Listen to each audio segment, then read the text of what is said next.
আমির মুআবিয়া রাদিয়াল্লাহু তাআলা আনহু যখন শেষ বয়সে পৌঁছে গেলেন, তখন ভাবলেন আমার তো এখন বয়স শেষ পর্যায়ে, সুতরাং মুসলমানদের জন্য যদি একজন নেতা যদি নির্ধারণ করে দিয়ে না যায়, তাহলে পরবর্তীতে উম্মতের মধ্যে ফিতনা শুরু হয়ে যাবে।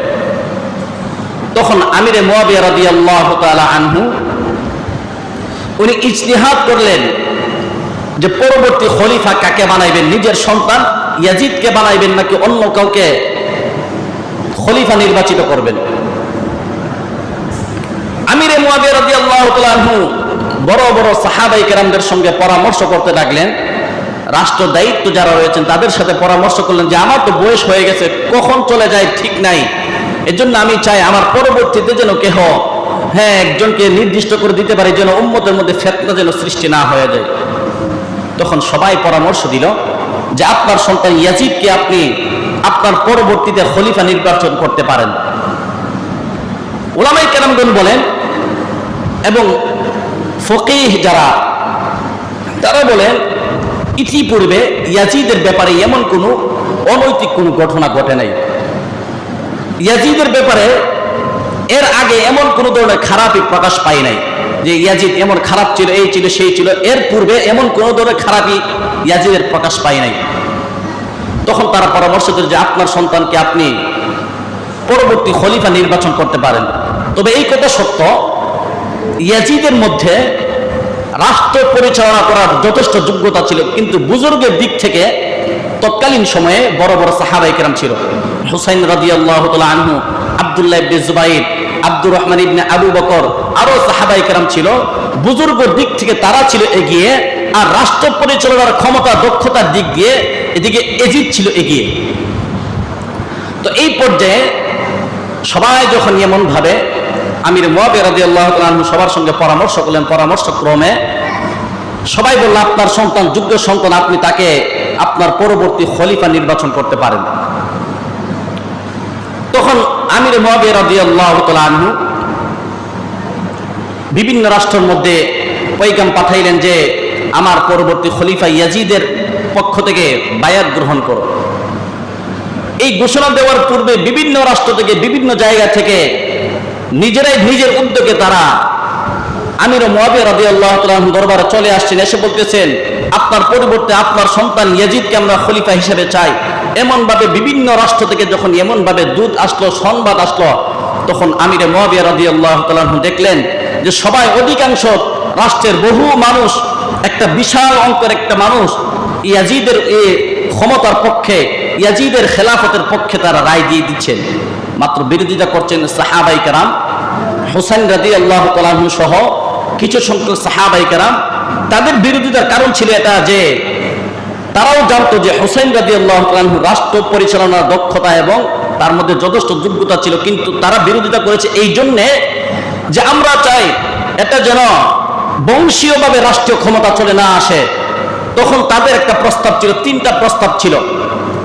আমির মুআবিয়া রাদিয়াল্লাহু তাআলা আনহু তাদের কাছে গেলেন, তারা বললেন না আমরা ইয়াজিদের বায়াত গ্রহণ করব না। এমন তারা কি মদিনা থেকে যখন মক্কায় চলে গেলেন, তখনও আমির মুআবিয়া রাদিয়াল্লাহু তাআলা আনহু মক্কায় গেলেন, তাদেরকে বুঝাইলেন। তখন সর্বশেষ তারা বলল আপনার কাছে তিনটা শর্ত, আমরা তিনটা প্রস্তাব করে, তিনটা প্রস্তাবে যেই কোনো একটা প্রস্তাব আপনি গ্রহণ করবেন, চতুর্থ নাম্বার কোনো প্রস্তাব আমরা মানব না। এক নাম্বার, আপনি যদি খলিফা নির্বাচন করতে চান তাহলে আল্লাহ রাসূল সাল্লাল্লাহু আলাইহি ওয়াসাল্লামের পন্থা অবলম্বন করুন। আল্লাহ রাসূল সাল্লাল্লাহু আলাইহি ওয়াসাল্লাম ইন্তেকালের পূর্বে কারো নাম ঘোষণা করে নাই। আল্লাহ রাসূল চলে যাওয়ার পর উম্মতের সবাই মিলে আবু বকর সিদ্দিক রাদিয়াল্লাহু তাআলা আনহুকে খলিফা বানিয়েছেন।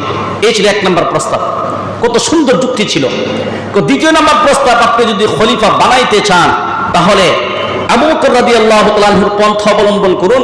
আবু বকর রাদিয়াল্লাহু তাআলা আনহু তার পরবর্তী এমন একজন ব্যক্তির নাম বলেছে যে ব্যক্তির সাথে আবু বকরের নাই রক্তের সম্পর্ক, নাই তার মধ্যে আত্মীয়তার কোনো সম্পর্ক, এমনকি তার মধ্যে রাষ্ট্র চালাইবার মতো যথেষ্ট যোগ্যতা ছিল। পরবর্তী নাম ঘোষণা করেছেন উমর রাদিয়াল্লাহু তাআলা আনহু। যদি এমন তারা হয় তাহলে পরবর্তী আপনি উমর রাদিয়াল্লাহু তাআলা আনহুর নীতি অবলম্বন করুন। যে উমর রাদিয়াল্লাহু তাআলা আনহুর নীতি হচ্ছে যে এমন 6 জন মানুষকে আপনি দায়িত্ব দিবেন যে আমার ইন্তেকালের পরে তোমরা 6 জন শূরা মিলে, তোমরা 6 জন মিলে উম্মতের মধ্যে যেন কোন ফিতনা ফাসাদ সৃষ্টি না হয়, তোমরা মিলে একজন খলিফা বানাই নিবা, এমন 3টা প্রস্তাব করলেন।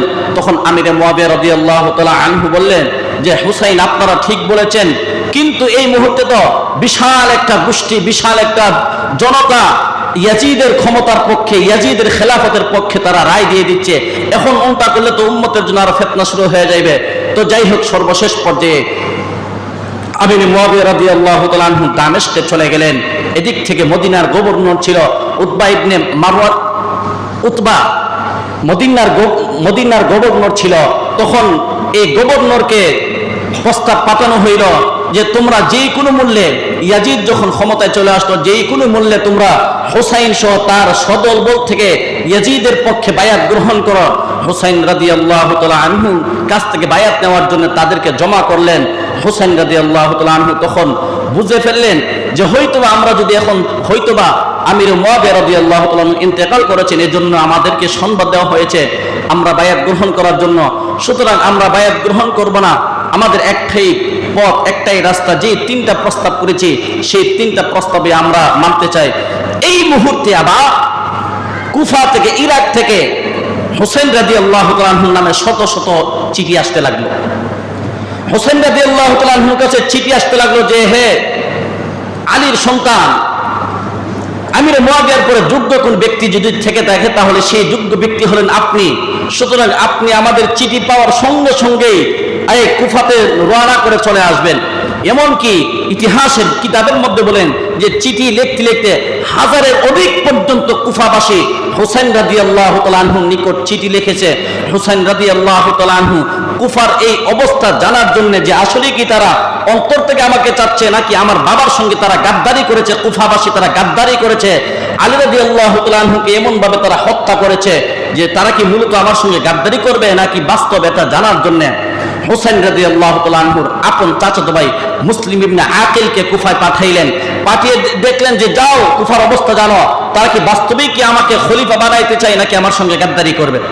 হুসাইন রাদিয়াল্লাহু তাআলা আনহু তার আপন চাচাতো ভাইকে যখন কুফায় পাঠাইলেন, মুসলিম ইবনে আকিলের হাতে অল্প দিনের ব্যবধানে 12,000 কুফাবাসী হুসাইন রাদিয়াল্লাহু তাআলা আনহু বায়াত গ্রহণ করে নিলেন।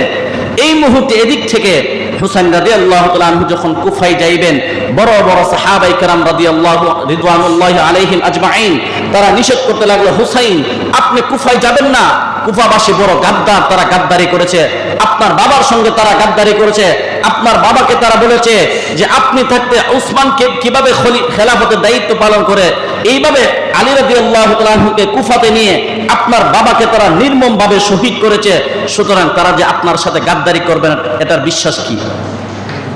হুসাইন রাদিয়াল্লাহু তাআলা আনহু অনেকভাবে সাহাবায়ে কেরামগণ বললেন হুসাইন রাদিয়াল্লাহু তাআলা আনহু একটা পত্রিকা উনি যাবেন, কারণ বহু একটা গোষ্ঠী এখন অপেক্ষা করছেন হুসাইন রাদিয়াল্লাহু তাআলা আনহু যাইবেন, তাদের কাছ থেকে বায়াত গ্রহণ করবেন। হুসাইন রাদিয়াল্লাহু তাআলা আনহু কুফার দিকে রওনা করলেন। লম্বা চড়া ইতিহাস সংক্ষিপ্ত বলছি। কুফার দিকে রওনা করলেন। কুফার দিকে রওনা করার পর কুফা থেকে বিভিন্ন মানুষ এদিক থেকে আসতেছেন, তখন বলতেছেন হুসাইন আপনি কুফার দিকে রওনা কইরেন না। কুফার মানুষ যদিও অন্তর থেকে আপনাকে মহব্বত করে, কিন্তু তাদের তরবারি এবং অস্ত্র আপনার বিরুদ্ধে দাঁড়াইতে বিন্দুমাত্র তারা দ্বিধাবোধ করবে না। এদিক থেকে মুসলিম ইবনে আকিল হুসাইন রাদিয়াল্লাহু তাআলা আনহু চাচাতো ভাইয়ের হাতে প্রায় 12,000-এর অধিক কুফাবাসী বায়াত গ্রহণ করেছে হুসাইন রাদিয়াল্লাহু তাআলা আনহুর পক্ষ থেকে। হুসাইন রাদিয়াল্লাহু তাআলা আনহু এই অবস্থা যখন শুনলেন তখন রওনা দিয়ে দিলেন। কিছুদিনের ব্যবধানে আবার পরিস্থিতি আবার বিপরীত হয়ে গেল। আমির মুয়াবিয়া রাদিয়াল্লাহু তাআলা আনহু ইন্তেকালের পরে খেলাফতের মসনদে বসে গেলেন ইয়াজিদ খেলাফতের মসনদে বসার পরেই যে কুফার যে গভর্নর ছিল বশির বিন নুমান, ওই বশির বিন নুমান ছিল নরম দিলের মানুষ। তখন বুঝলেন যে নুমান বিন বশিরের মাধ্যমে বেশি কাজ নেওয়া যাবে না, অর্থাৎ হুসাইনের বিরুদ্ধাচরণ করা যাবে না। তখন সঙ্গে সঙ্গে নুমান বিন বশিরকে চিঠির মাধ্যমে তার দায়িত্ব থেকে অব্যাহত দিয়ে তখন এখানে কুফার গভর্নরের দায়িত্ব হিসেবে পাঠাইলেন উবাইদুল্লাহ ইবনে জিয়াদকে। উবাইদুল্লাহ ইবনে জিয়াদ একজন কঠোরপন্থী একজন মানুষ ছিলেন।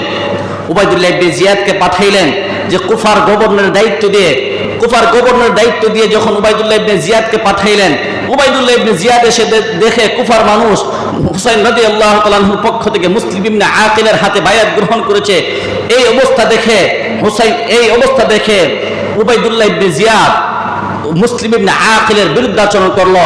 মুসলিম ইবনে আকিল রাদিয়াল্লাহু তাআলা আনহু আত্মগোপন করলেন হানি ইবনে উরওয়া নামক ব্যক্তির ঘরে। হানি ইবনে উরওয়া নামক ব্যক্তির ঘরে যখন মুসলিম বিন আকিল আত্মগোপন করলেন, আশ্রয় নিলেন, এটা জানার পর হানি ইবনে উরওয়াকে উবাইদুল্লাহ ইবনে জিয়াদের বাহিনী তাকে গ্রেফতার করে ফেলল। যখন হানি ইবনে উরওয়াকে গ্রেফতার করে ফেলল, তখন মুসলিম ইবনে আকিল হানি ইবনে উরওয়াকে তাদের কাছ থেকে ছুটিয়ে আনার জন্য একটা দল গঠন করলো। 4000-এর অধিক দল গঠন করলো। 4000-এর সৈন্য নিয়ে তখন উবাইদুল্লাহ ইবনে জিয়াদের বিরুদ্ধে আচরণ করার জন্য যখন গেলেন, যাইতে যাইতে এক পর্যায়ে বিভিন্ন এলাকার বিভিন্ন মাইক দিয়ে আহ্বান করতে লাগলো, এই এলাকাবাসী, একজন বিদেশি মানুষের জন্য তোমার সন্তানকে কেন তার পিছনে ছাড়বা? এমন ভাবে যখন মাইক দিয়ে এলান করতে লাগলো, মুসলিম ইবনে আকিল দেখেন তার পিছনে 4000-এর মানুষ থেকে মাত্র 50-60 জন মানুষ তার পিছনে আছে। আবার যখন কিছুক্ষণ পরে আবার তাকায় দেখে মাত্র 30 জন। এইভাবে শেষ পর্যায়ে দেখে মাত্র উনি ছাড়া ওনার পিছনে আর একজন মানুষও নাই। কারণ কুফাবাসী গাদ্দার, তারা সবার সঙ্গে গাদ্দারি করে। এখনো ইরাকের অবস্থা ভালো না। ওই যে পূর্বপুরুষ তারা গাদ্দারি করে চলে এসেছে, এটা কিয়ামত পর্যন্ত এই খেসারত তাদেরকে দিতে হবে।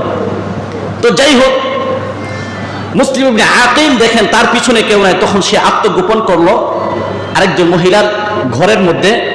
রাস্তার পাশে গিয়ে বললেন, মা, আমি একজন বিদেশি মানুষ এসেছিলাম, আমার পক্ষে সবাই ছিল, কিন্তু এখন সময়ের পরিবর্তনে সবাই আমার বিরুদ্ধে আচরণ করছে, আমাকে একটু থাকার ব্যবস্থা দাও। বৃদ্ধা মহিলা তার আলাদা এক ঘরের মধ্যে থাকার ব্যবস্থা করলেন। এদিক থেকে উবাইদুল্লাহ ইবনে জিয়াদ ঘোষণা করলো যে মুসলিম ইবনে আকিলকে যে ব্যক্তি ধরে দিতে পারবে তাকে বিশাল অঙ্কে একটা পুরস্কার ঘোষণা করলো। ঘটনা করলে এই ঘরে এক যুবক ছিল, সেও এই পুরস্কারে তালাশ করতে লাগলো। তখন বাড়িতে এসে দেখে মা আরেকটা ঘরের মধ্যে আলাদা একজনকে কাকে যেন খাবার দিচ্ছে। মাকে জিজ্ঞাসা করা হলো, কাকে বা খাবার দিচ্ছ? মা বলে, একজন বিদেশি মেহমান এসেছে, তাকে খাবার দিচ্ছি। তখন ওই যুবক গিয়ে দেখে যে এই ব্যক্তিটাই মুসলিম ইবনে আকিল।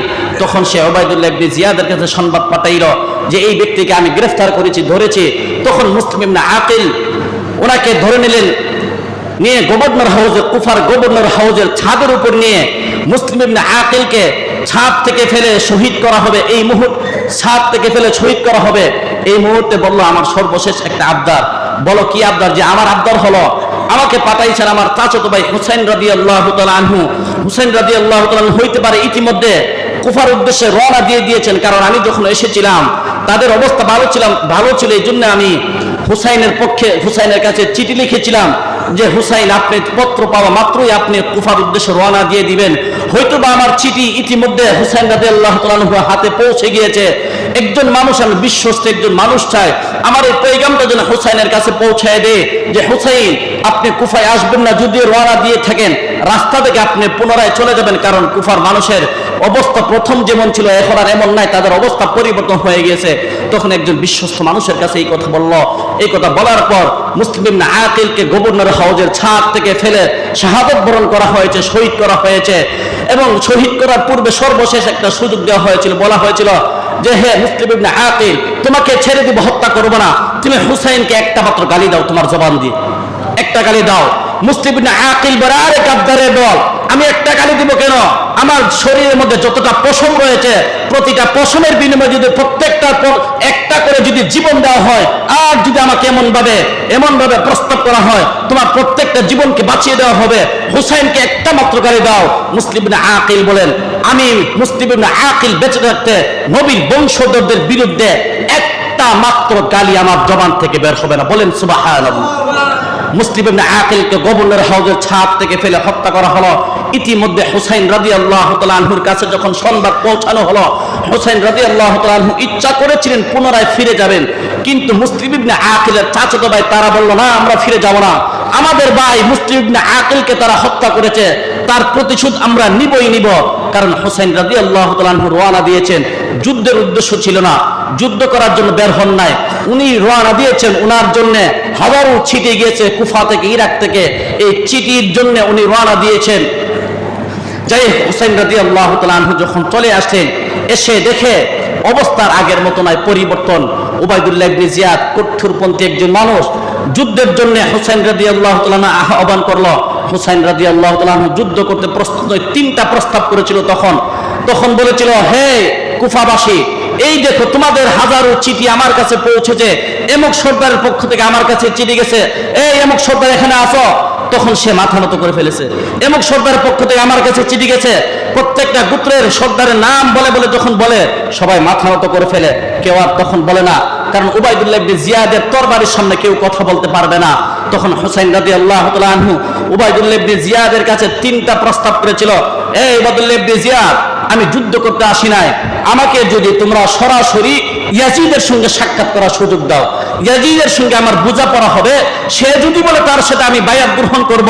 2 নম্বর প্রস্তাব হইল, আমি যেখান থেকে মদিনা থেকে চলে এসেছি আবার আমাকে মদিনা যাওয়ার জন্য সুযোগ করে দাও।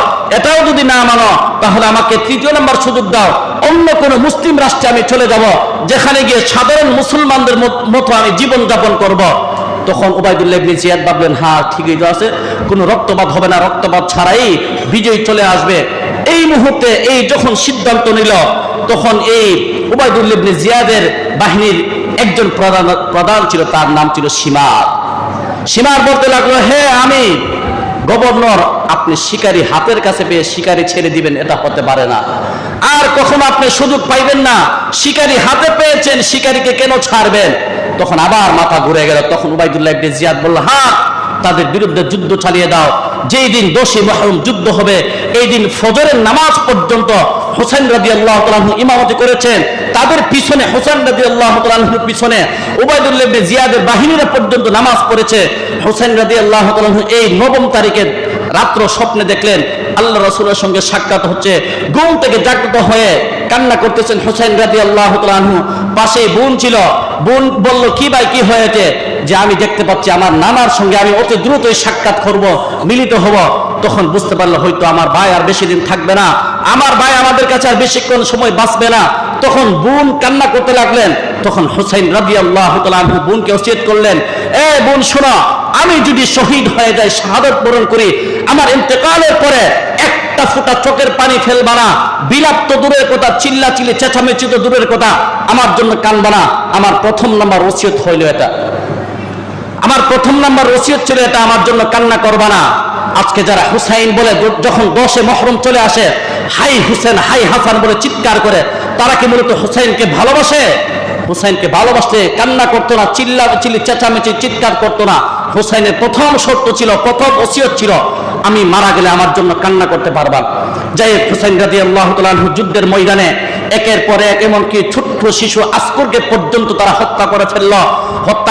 এক পর্যায়ে হুসাইন রাদিয়াল্লাহু তাআলা কে এমন শক্তি আল্লাহ তাআলা দিয়েছিলেন, জমানার বীর মুজাহিদরা পর্যন্ত, হাজারো বীর মুজাহিদ হুসাইনের একার সামনে দাঁড়াইতো না। হাজারো ইয়াজিদ বাহিনীকে হুসাইন একাই কতল করে ফেলেন, হত্যা করে ফেললেন। কিন্তু হুসাইনকে কেউ এমন সাহস পাইতেছে না যে হুসাইনকে আমার তরবারির মাধ্যমে আমি হুসাইনকে আঘাত করে পরকালে আমি যেন আসামি না হয়ে দাঁড়াই, এমন সবাই চাইতেছে। কেউ সুযোগ আসতেছে ঠিকই হুসাইনকে মারা, কিন্তু কেউ মারতেছে না। সীমা বলে, কি ব্যাপার মুজাহিদরা, তোমরা শত্রুর উপর কেন আক্রমণ করছো না? শত্রুকে কেন তোমরা মারছো না? তখন সবাই এই কথা বলার পর একজন ব্যক্তি সিনার ইবনে মালিক হুসাইন রাদিয়াল্লাহু তাআলা আনহুকে উদ্দেশ্য করে তীর মারলেন। হুসাইন রাদিয়াল্লাহু তাআলা আনহু তীর পড়ার সঙ্গে সঙ্গে জমিনের মধ্যে পড়ে গেলেন।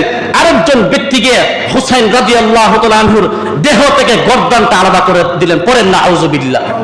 হুসাইন রাদিয়াল্লাহু তাআলা আনহুর দেহ থেকে গর্দানটা যখন আলাদা করে দিলেন, গোড়ার মাধ্যমে গোটা কারবালার ময়দানকে পিষ্ট করে একদম প্রত্যেকটা লাশকে চিহ্ন একবারে নিশ্চিহ্ন করে দিল। হুসাইন রাদিয়াল্লাহু তাআলা আনহুর শিবিরের মধ্যে মহিলারা কান্নাকাটি করতে লাগলো, হুসাইন বলে কান্নাকাটি করতে লাগলো। তখন হুসাইন রাদিয়াল্লাহু তাআলা আনহু সহ তার বাহিনীর 72 জন সদস্যকে হত্যা করা হয়েছে। হত্যা করে ইয়াজিদের দরবারে সেই লাশ দামেস্কে পাঠাইবে।